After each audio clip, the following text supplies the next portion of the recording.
बहुत विवादों के बाद अक्षय कुमार की लक्ष्मी रिलीज हो गई है डिज्नी हॉटस्टार पे और मैंने देख ली है। और मैं आपको बताऊं इस हॉरर कॉमेडी का सबसे डरावना सीन कौन सा है? आखिरी 5 सेकंड क्यों? उस सीन में क्या होता है? उस सीन में हिंट देते हैं अक्षय कुमार कि शायद लक्ष्मी का सीक्वल भी हो सकता है, मतलब पार्ट 2 बन सकता है लक्ष्मी का। मत बनाना रे बाबा, प्लीज मत बनाना। बहुत इंतज़ार था, बहुत कंट्रोवर्सीज हुई, लक्ष्मी बॉम्ब से लक्ष्मी हो गई। वो सब ठीक है रिलीज़ होने से पहले। इसके अलावा जिस तरह फिल्म को प्रमोट किया जा रहा था, ऐसा कहा जा रहा था कि ट्रांसजेंडर्स के लिए जैसे बहुत उद्धार करने का कुछ प्रोग्राम चल रहा है इस फिल्म के ज़रिए, और कुछ बहुत बड़ी मैसेजिंग हो रही है, कोई संदेश दिया जा रहा है और बहुत कुछ अच्छा हो जाएगा। ये पूरी थीम एक अजीब सी मार्केटिंग की लेके चले थे। वो काबिल तारीफ़ था क्योंकि जिस फिल्म पर यह बेस्ड है कंचना, वो तमिल फिल्म थी, उसके बाद तेलुगु में भी रिलीज़ हुई थी, कन्नड़ में भी बनी थी रीमेक उसकी। वो सब फिल्में बहुत कामयाब फिल्में थी, लेकिन यहाँ अक्षय कुमार की लक्ष्मी में बहुत गड़बड़ है भाई। पहले आपको थोड़ा सा स्टोरी आइडिया दे दूं, वैसे ट्रेलर से आपको आइडिया तो लग ही गया होगा। अक्षय इस फिल्म में एक मुस्लिम शख्स आसिफ का रोल है उनका, जिनको मोहब्बत होती है एक हिंदू लड़की प्रिया से। दोनों शादी कर लेते हैं, लेकिन लड़की के घर वाले बहुत नाराज़ हैं कि एक मुस्लिम से शादी की है। खैर, शादी के कुछ साल बाद सुलह के लिए घर बुलाया जाता है लड़की के। लेकिन जैसे ही अक्षय कुमार अपनी ससुराल में पहुंचते हैं, वहाँ अजीबोगरीब हरकतें शुरू हो जाती हैं, कुछ भूतासी हरकतें, किसी पे आत्मा आ जाती है, कुछ होता है। और इस बहाने ये जो पूरा भूत वाला सिस्टम है, ये हॉरर नहीं है, ये हॉरर कॉमेडी है। और इस बहाने बहुत लाउड कॉमेडी करने की कोशिश की जाती है, ऐसी कॉमेडी जिस पे आपको हंसी नहीं आएगी, आप परेशान होंगे, आप खींच जाएंगे, आप इरिटेट होंगे कि इतना लाउड ये हो क्या रहा है। आज के ज़माने में बड़ी आउटडेटेड सी कॉमेडी लगती है। तो ये सब घटनाएं चलती रहती हैं। खैर, अक्षय कुमार के ससुराल वाले अक्षय कुमार को धीरे धीरे पसंद करने लगते हैं, लेकिन फिर अचानक एक साड़ी की दुकान पे अक्षय कुमार साड़ी पहनते हैं पहली बार।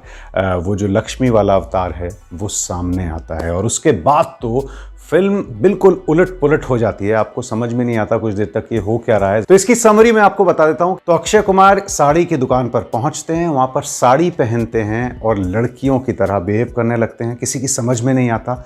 पता चलता है कि उन पर एक किन्नर की, एक ट्रांसजेंडर की आत्मा चढ़ गई है। वो क्यों चढ़ गई है? क्योंकि उस ट्रांसजेंडर की हत्या कर दी गई थी और अब उसकी आत्मा भटक रही है। अक्षय कुमार अच्छे इंसान है, उन पे चढ़ गई है, और आखिर में अक्षय कुमार की बॉडी में वो आत्मा रहती है और अक्षय कुमार के जरिए अपना बदला पूरा करती है। तो एक्शन सीन्स भी हैं, तांडव भी है अक्षय कुमार का। तो ये कुल मिला के कहानी तो ये है।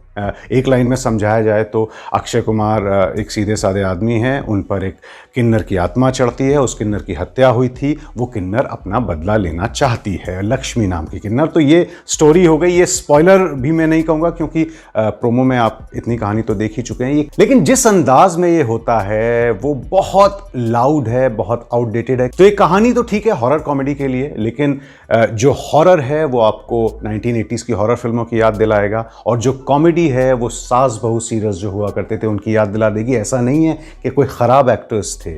राजेश शर्मा हैं, अश्विनी कलसेकर हैं, आयशा रज़ा हैं, ये सब सपोर्टिंग कास्ट बहुत मजबूत थी। लेकिन जिस तरह इस फिल्म को लिखा गया, जिस तरह एग्जीक्यूट किया गया है, वो बहुत लाउड है, बहुत आउटडेटेड है। आप परेशान हो जाएंगे, आप कहेंगे अच्छा हुआ ये थिएटर्स में रिलीज़ नहीं हुई, वरना क्या होता है इस फिल्म का। तो सब्जेक्ट इंपॉर्टेंट था, एंटरटेनमेंट कोशेंट हाई हो सकता था, लेकिन जो कॉमेडी और जो हॉरर है वो बहुत घिसा पिटा है, एग्जीक्यूशन में पूरी तरह मात खा गई है।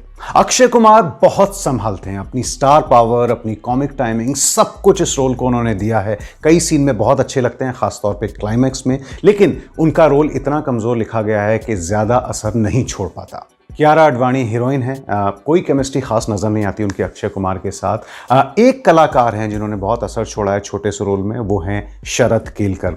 पिछले दिनों काफ़ी फिल्मों में नज़र भी आए हैं, कई वेब सीरीज़ में भी नज़र आए हैं। उन्होंने बहुत अच्छा रोल किया, उनका रोल अक्षय कुमार से ज़्यादा मजबूत लिखा गया है।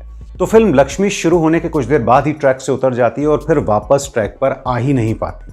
तो कॉमेडी करने की कोशिश जो किरदार कर रहे हैं वो इतनी लाउड है कि आपको लगता है कि हंसें या इरिटेट हों या परेशान हों, इतनी ओवर एक्टिंग करते हैं कि ओवर एक्टिंग का पूरा ज़ख़ीरा इस फिल्म में तैयार है। इतनी लाउड, इतनी आउटडेटेड फिल्म है, जाहिर है टिकट आपको ख़रीदना नहीं है, आपके घर हॉटस्टार है तो इस वीकेंड पे बैठ के देख लीजिए। लेकिन मुझे लगता है कि हमें इससे बहुत बेहतर उम्मीद थी। अक्षय कुमार जैसे स्टार इससे बेहतर फिल्म डिज़र्व करते थे, एटलीस्ट एग्जीक्यूशन लेवल पे। आइडिया लेवल पे शायद ये बहुत स्ट्रॉन्ग फिल्म रही होगी, लेकिन जिस तरह की ये फिल्म बनी है वो काफ़ी आउटडेटेड 1980s के स्टाइल की फिल्म है।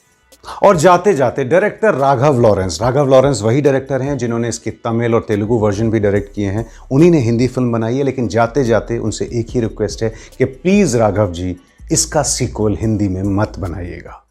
एबीपी न्यूज़ आपको रखे आगे।